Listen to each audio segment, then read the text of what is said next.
Ngurusin jadwal makan malam buat 5 orang aja tuh, susahnya minta ampun ya kan? Oh, setuju banget.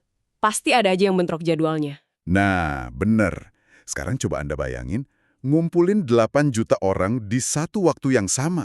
8 juta, itu sih udah seukuran populasi satu negara kecil ya. Persis. Itulah persisnya skala aksi protes No Kings di Amerika Serikat yang baru aja dilaporkan sama Reuters dan CNN Indonesia. Ini tuh mobilisasi massa yang ukurannya benar-benar melampaui batas normal. Dan yang bikin gila dari laporan ini, kerumunan 8 juta orang itu nggak cuma numpuk di satu atau dua titik perkotaan aja. Wah, tunggu. Jadi menyebar kemana-mana gitu? Iya, menyebar ke 50 negara bagian. Jadi aksi ini nggak cuma mendominasi jalanan di kota-kota metropolitan raksasa kayak New York atau Los Angeles. Masuk akal sih kalau banyak yang demo di kota besar. Benar, tapi ini juga nyampe ke komunitas-komunitas kecil di daerah yang terpencil banget, kayak Alaska. Wow, sampai ke Alaska, ini sih bukan sekedar efek domino yang pelan-pelan menjalar ya. Kayaknya lebih mirip ribuan api unggun yang nyala barengan di seluruh negeri. Metafora api unggun itu pas banget sih buat kasus ini. Soalnya kan kayak semua orang tiba-tiba ngerasain suhu dingin yang sama. Kalau sebuah aksi bisa nembus batas demografi sejauh itu, antara pekerja kantoran yang sibuk di kota besar dan penduduk di daratan es yang jaraknya ribuan kilometer, pasti ada satu sentimen kolektif yang sangat kuat. Betul.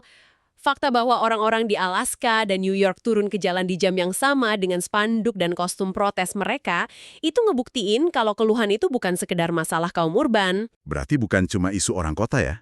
Sama sekali bukan. Sentimennya ini berskala nasional. Artinya, masalah yang diprotes itu punya dampak yang resonansi di hampir semua lapisan masyarakat. Nah, ini yang mau kita bedah lebih dalam hari ini. Soal alasan utama kenapa demonstran ini ngelakuin demo besar-besaran. Kalau dari penyelenggara No Kings, mereka nyatain akar pergerakannya murni dari rasa frustrasi warga. Frustrasi terhadap kepemimpinan Presiden Donald Trump dan berbagai kebijakan pemerintahannya tepatnya. Ya, benar banget. Cuma, kalau kita lihat bukti visual dari sumber, ada satu foto yang narik perhatian nih. Ada demonstran yang bawa poster kuning terang dan tulisannya spesifik banget. Oh ya, tulisannya apa tuh? Tulisannya Trump Lies Soldiers Die. Nah, tentu aja peran kita di sini murni ngebedah apa yang disampaikan sumber tanpa memihak ya. Tapi, ini kan menarik. Di satu sisi gerakan ini namanya No Kings, yang kedengarannya kayak protes struktural secara umum gitu kan. Iya, kesannya lebih luas dan jadi payung besar. Tapi posternya sangat terfiksasi pada figur individu, dan bahkan isu militer yang sempit banget. Jadi pertanyaannya, apakah istilah payung frustrasi kepemimpinan ini sengaja dipakai supaya keluhan spesifik kayak isu militer tadi bisa kumpul di satu wadah protes? Nah, nama No Kings itu sendiri sebenarnya adalah inti dari perkat taktis tersebut. Nama itu menyiratkan penolakan terhadap gaya kepimpinan yang dianggap terlalu absolut. Oh, jadi emang sengaja dibikin luas ya payungnya? Bener banget.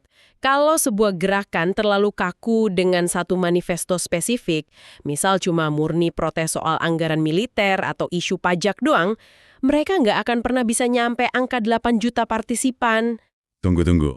Berarti gerakan ini sengaja membiarkan agendanya sedikit kabur gitu.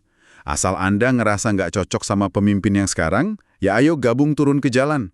Terlepas dari apa keluhan pribadi Anda. Kurang lebih kayak gitu mekanismenya. Tapi bukannya itu malah berisiko bikin gerakannya pecah dari dalam ya? Kan tiap faksi atau kelompok ini punya tujuan akhir yang beda-beda. Disitulah letak dinamika dari mobilisasi massal modern. Mereka tuh nggak butuh satu resolusi tunggal. Maksudnya nggak perlu sepakat soal solusinya apa. Iya, nggak perlu. Kelompok yang marah karena kebijakan ekonomi, bisa jalan barengan sama individu yang protes soal keselamatan militer kayak di poster kuning tadi. Oh, jadi mereka cuma butuh musuh bersama ya? Tepat sekali. Mereka nggak perlu sepakat soal solusi akhir, mereka cuma perlu sepakat soal siapa atau apa sumber masalahnya. Payung besar No Kings ini ngasih fasilitas buat berbagai faksi. Fasilitas buat nyatuin suara mereka yang beda-beda itu? Benar. Mengubah suara yang awalnya terpecah dan cuma bergaung kecil jadi satu gelombang unjuk kekuatan fisik yang masif banget. Berarti aksi No Kings ini pada dasarnya kayak panggung raksasa ya? di mana akumulasi berbagai rasa frustrasi individual itu dijahit jadi satu narasi besar. Analogi panggung raksasa itu pas banget sih. Ternyata, kesamaan persepsi terhadap satu struktur yang lebih besar itu jauh lebih kuat ngikat orang ya, daripada ributin perbedaan detail masalah mereka. Persis, struktur ini memungkinkan siapa aja, terlepas dari latar belakangnya, buat ngerasa kalau protes personal mereka itu terwakili dan divalidasi. Apalagi di skala yang seepik ini. Bener-bener skala yang epik.